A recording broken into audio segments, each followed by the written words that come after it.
Assalamualaikum warahmatullahi wabarakatuh. Saya Deni Asri Ramadhani dengan NIM 14014222247 dengan presensi 29 Prodi Pendidikan Guru Sekolah Dasar. Di sini saya akan mempresentasikan mengenai analisis dari film Tare Zaman Par, di mana saya akan menganalisis 4 materi. Yang pertama adalah analisis tokoh utama, yang kedua analisis perkembangan psikososial dan perkembangan moral, yang ketiga analisis teori belajar behavioristik dan teori belajar kognitif, dan yang terakhir adalah teori belajar humanistik dan teori belajar konstruktivisme.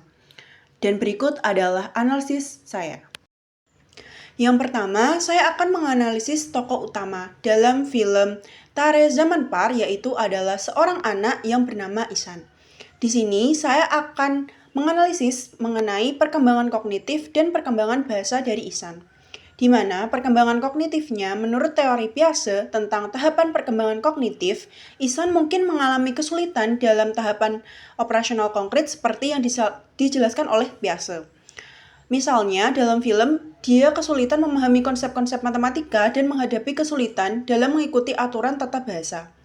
Nah, ini menunjukkan bahwa dia mungkin masih dalam tahap pra-operasional konkret dan baru saja memasuki tahap operasional konkret. Namun, menurut teori Vygotsky tentang zona proksimal perkembangan, di mana Ihsan mungkin menunjukkan perubahan dan kemajuan dalam pembelajaran saat berada di bawah bimbingan yang sesuai. Saat ada guru yang memahami kebutuhannya dan menggunakan strategi pengajaran yang sesuai, kemampuannya untuk memahami dan belajar meningkat. Hal ini dapat dilihat ketika guru seni membantu Ihsan menemukan bakatnya dalam seni lukis. Namun berbeda lagi dalam teori Brunner tentang pembelajaran aktif, di mana Ihsan mungkin mengalami kesulitan dalam pembelajaran karena kekurangannya pengalaman konkret dan manipulasi objek. Strategi pembelajaran yang memungkinkan Ihsan untuk mengalami materi secara langsung, seperti penggunaan materi manipulatif dalam pembelajaran matematika, dapat membantunya memahami konsep yang sulit. Selanjutnya adalah perkembangan bahasa, di mana perkembangan bahasa menurut teori Chomsky tentang universal grammar, meskipun Ihsan mungkin memiliki kesulitan dalam pemahaman bahasa tertulis atau formal, ia mungkin masih memiliki kemampuan yang kuat dalam aspek-aspek bahasa seperti pemahaman lisan atau bahasa yang terkait dengan minat atau bakatnya.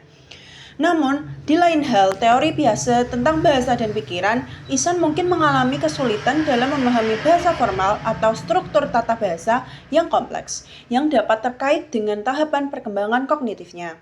Namun, kemampuannya untuk berkomunikasi dan mengekspresikan diri mungkin tetap ada melalui bahasa yang lebih konkret dan visual seperti seni lukis. Di lain hal, menurut teori Vygotsky tentang peran interaksi sosial dalam pembelajaran bahasa, interaksi sosial terutama dengan guru dan teman sebaya dapat memainkan peran penting dalam perkembangan bahasa Ihsan. Ketika dia diberi dukungan yang sesuai dan dipahami kebutuhannya, dia mungkin lebih mampu mengembangkan keterampilan bahasanya. Nah, selanjutnya saya akan menganalisis perkembangan psikososial dan perkembangan moral pada film Tare Zaman Par, di mana perkembangan psikososialnya menurut teori trust versus mistrust atau kepercayaan versus ketidakpercayaan, Ihsan awalnya mengalami ketidakpercayaan terhadap dunia di sekitarnya. Dia merasa terisolasi dan tidak dipahami oleh orang-orang di sekitarnya, termasuk keluarga dan guru-gurunya. Teori lainnya pada autonomy versus shame and dumb atau otonomi versus rasa malu dan keraguan, Ihsan mengalami rasa malu dan keraguan terhadap kemampuannya karena kesulitan belajarnya. Dia merasa rendah diri dan kehilangan kepercayaan diri ketika dibandingkan dengan anak-anak lain yang mampu berprestasi secara akademis. Pada teori selanjutnya yaitu ada initiative versus guilt, atau inisiatif versus rasa bersalah. Ketika Ihsan diperkenalkan pada metode pengajaran yang lebih berorientasi pada kebutuhan khususnya, dia mulai mengambil inisiatif untuk belajar dengan cara yang sesuai dengannya. Namun, rasa bersalah masih menghantuinya karena perjuangan yang terus-menerus untuk meraih kesuksesan. Teori selanjutnya yaitu adalah industri versus inferiority, atau industri versus inferioritas, di mana proses penemuan bakat seninya membantu Ihsan untuk menemukan industri dan rasa percaya dirinya. Dimulai untuk mengeksplor potensi kreatifnya dan merasa lebih kompeten dalam bidang yang dia kuasai. Selanjutnya yaitu adalah perkembangan moral pada film Tare Zaman Par, di mana perkembangan moral di sini saya mengambil beberapa teori. Yang pertama adalah pre-conventional morality atau moralitas pra-konvensional, di mana Ihsan awalnya itu cenderung pada tingkat moralitas pra-konvensional, di mana tindakannya dipengaruhi oleh hukuman dan imbalan. Misalnya, dia mencari perhatian dengan melakukan tindakan nakal di sekolahnya. Lalu untuk teori selanjutnya yaitu adalah teori conventional morality, di mana moralitas konvensional. Seiring perkembangannya, Ihsan itu mulai memahami norma-norma sosial dan aturan-aturan yang berlaku di masyarakat. Dia belajar untuk menghormati otoritas guru dan menghargai nilai-nilai yang ditanamkan oleh guru-gurunya. Teori selanjutnya yaitu adalah post-conventional morality, di mana moralitas pasca konvensional. Pada akhirnya, Ihsan itu mencapai tingkat moralitas pasca konvensional ketika dia tidak hanya mematuhi aturan-aturan saja, tetapi juga mampu mempertanyakan dan mengevaluasi norma-norma tersebut berdasarkan prinsip-prinsip moral yang lebih tinggi seperti empati dan keadilan. Nah, sekarang saya akan menganalisis mengenai teori belajar behavioristik dan teori belajar kognitif pada film Tare Zaman Par. Nah, menurut analisa saya sebagai mahasiswa yang belajar mengenai psikologi pendidikan, terdapat dua sekolah yang memiliki peran penting dalam perkembangan karakter utama, yaitu Ihsan tadi, di mana analisisnya itu dari sudut pandang teori belajar behavioristik dan teori belajar kognitif. Nah, menurut saya, pembelajaran tradisional sendiri atau konsep lama itu sangat menekankan pentingnya penguasaan bahan pengajaran saja, dan pembelajaran tradisional merupakan pembelajaran di mana secara umum pusat pembelajarannya itu berada pada guru dan menempatkan siswa sebagai objek dalam belajar. Jadi di sini guru berperan sebagai orang yang serba bisa dan sebagai sumber belajar. Nah, pada hal ini ada dua ciri khusus dari teori belajar behavioristik pada sekolah tradisional. Yang pertama adalah fokus pada penguatan dan hukuman. Sekolah tradisional cenderung mengutamakan sistem penguatan dan hukuman untuk mengontrol perilaku siswa.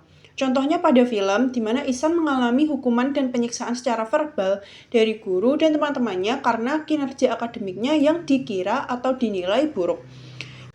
Nah, ciri yang kedua yaitu adalah pembelajarannya yang berpusat pada guru, di mana guru menjadi pusat dalam pembelajaran dan pengajaran, serta memberikan instruksi, sedangkan siswa itu diharapkan untuk pasif dalam pembelajaran, di mana guru cenderung menyampaikan materi saja.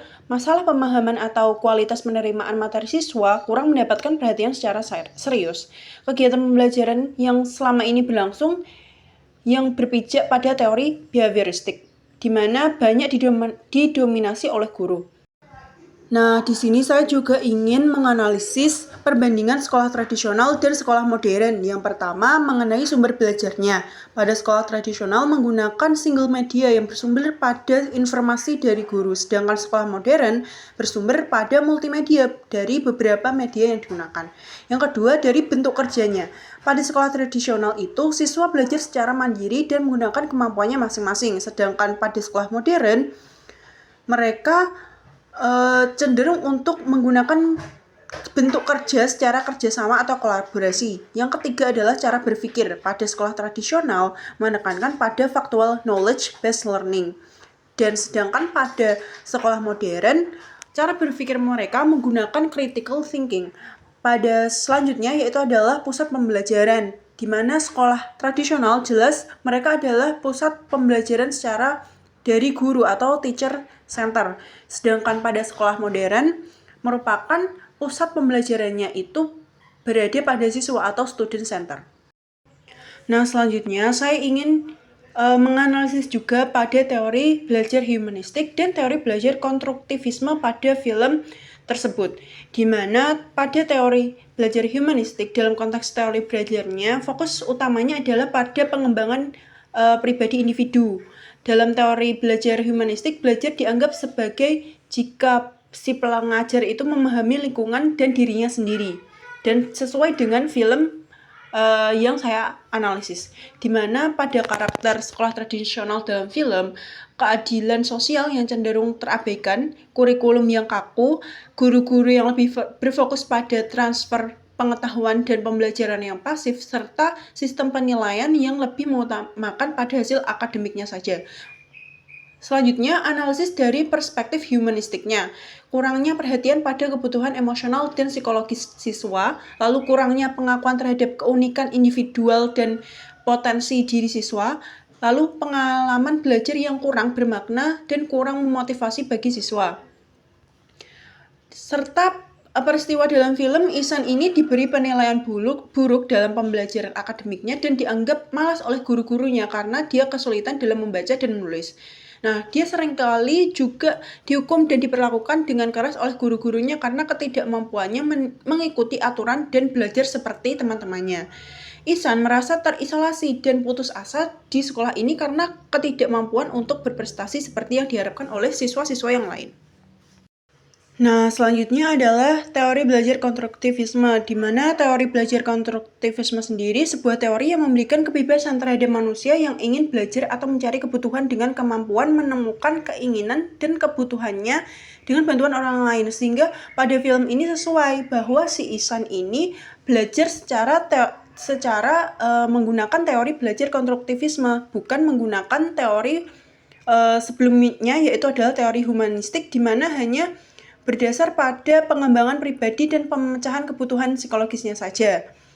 Sehingga dalam teori belajar konstruktivisme ini, penekanan diberikan pada peran aktif siswa dalam membangun pengetahuan mereka sendiri melalui interaksi dengan lingkungannya dan pengalaman pribadi. Nah, sekolah itu sebagai alternatif yang diperkenankan dalam film mungkin mencerminkan pendekatan konstruktivisme dalam pembelajaran, sehingga Ihsan ini menurut analisis saya menggunakan teori belajar konstruktivisme. Oke, selanjutnya adalah saya ingin menganalisis mengenai karakteristik sekolah modern dalam film, di mana lingkungan pembelajaran yang lebih terbuka dan kolaboratif, di mana siswa itu didorong untuk menjelajahi minat dan bakatnya sendiri. Di mana selanjutnya adalah mengenai kurikulum yang berfokus pada eksplorasi, eksperimen, dan proyek-proyek yang memungkinkan siswa untuk membangun pemahaman mereka sendiri tentang topik tertentu. Dan guru-guru yang berperan sebagai fasilitator dan pembimbing, bukan hanya sebagai penyampai informasi. Sehingga penilaian yang lebih beragam termasuk penekanan dan pemahaman konsep daripada hanya menghafal fakta. Selanjutnya, saya juga ingin menganalisis dari perspektif konstruktivisme, di mana memberikan ruang yang lebih besar bagi siswa untuk aktif dalam proses belajar mereka sendiri.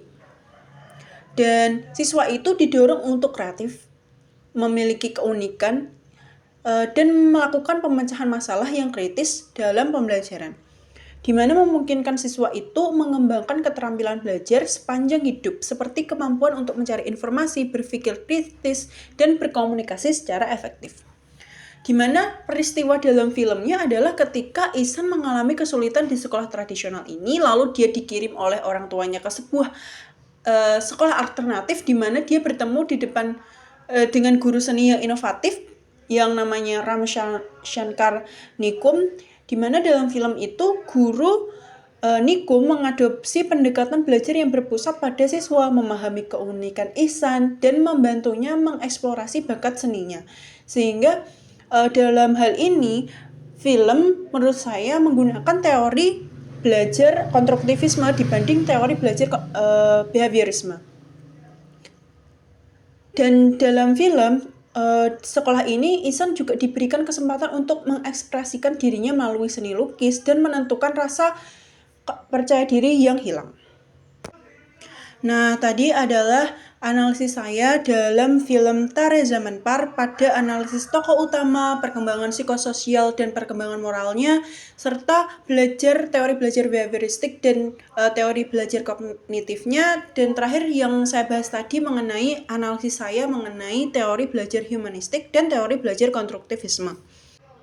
Dan yang terakhir berikut adalah referensi yang saya gunakan untuk menganalisis film tersebut, baik dari beberapa ahli maupun dari beberapa website atau penelitian-penelitian yang sudah dilakukan sebelumnya mengenai film tersebut. Terima kasih. Itu saja analisis dari saya. Wassalamualaikum warahmatullahi wabarakatuh.